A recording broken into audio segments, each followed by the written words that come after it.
கடந்த 2 நாளா Instagram, Facebook, YouTube எதை ஓபன் பண்ணாலுமே இந்த டாஸ்மார்க் பணியாளர்களோட 16ஆம் தேதி நடந்த போராட்டத்தை பத்தி தான் தொடர்ந்து வந்துகிட்டே இருக்கு.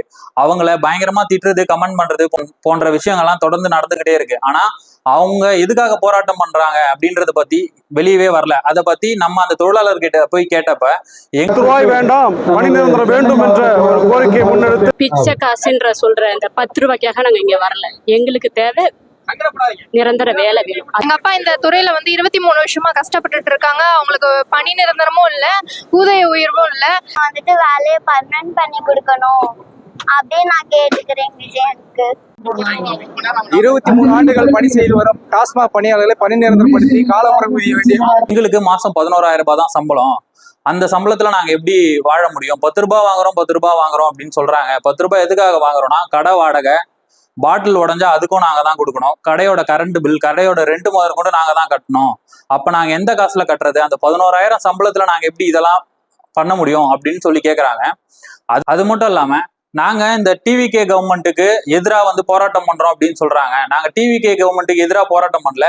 திமுக கவர்மெண்ட் இருக்கும் போதும், கடைசியா அமைச்சர் முத்துசாமி இருக்கும் போதும் டாஸ்மார்க் தொழிலாளர்கள்லாம் சேர்ந்து போராட்டம் பண்ணி அவர்கிட்ட பேச்சுவார்த்தை நடத்தியிருந்தோம்.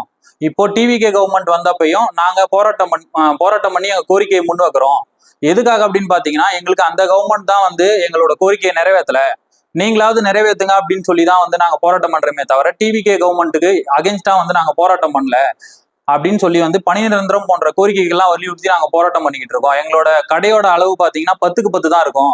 அந்த 10க்கு 10க்கு 10 கடையில தான் நாங்க பாட்டில ரிட்டர்ன் வாங்கியும் வைக்கணும். இது போன்ற பல பிரச்சனைகள் இருக்கு. இந்த 10 ரூபாய் வாங்குறோம் அப்படின்னு மட்டும்தான் எல்லாருமே பேசுறாங்களே தவிர, அந்த 10 ரூபாய் வச்சுதான் நாங்க எல்லாத்தையுமே சமாளிக்கணும் அப்படின்னு யாருக்கும் தெரியல. இதை டிவிகே கவர்மெண்ட் எங்களோட கோரிக்கையை நிறைவேற்றணும் அப்படின்னு சொல்லி தான் நாங்க போராட்டம் பண்றோமே தவிர அவங்களுக்கு எதிராக நாங்க போராட்டம் பண்ணல. சாராயம் விற்கிறோம் அப்படின்னு சொல்றாங்க. சாராயம் விற்கிறது அரசு தான், நாங்க இந்த அரசோட தொழிலாளர்கள் தான். எங்களை எதுக்கு எல்லாரும் திட்டுறாங்கன்னு தெரியல, எங்க மேல தாக்குதலும் நடத்துறாங்க. இதை இப்போ நடந்துகிட்டு இருக்க டிவிகே அரசு எங்களோட கோரிக்கையை பரிசீலனை பண்ணணும். நாங்க எல்லாருமே 10 வருஷம் 15 வருஷம் வேலை செஞ்சுக்கிட்டு இருக்கோம்.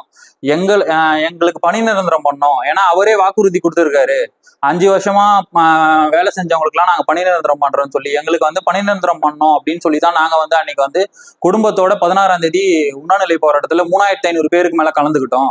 ஆனா டிவிகே கவர்மெண்ட்டுக்கு அகேன்ஸ்டா நாங்க போராட்டம் பண்றோம் அப்படின்னு சொல்லி எல்லாம் பேசிக்கிட்டு இருக்காங்க. அகேன்ஸ்டா போராட்டம் பண்ணல, நாங்க ஓட்டு போட்டிருக்கோம், எங்களோட உரிமையை தான் நாங்க கேட்கிறோம், நீங்க வாக்குறுதி கொடுத்துருக்கீங்க, எங்களுக்கு நிறைவேற்றி கொடுங்கன்னு கோரிக்கையை தான் கேட்கிறோம் அப்படின்னு சொல்லி தான் அவங்க போராட்டம் பண்ணியிருக்காங்க.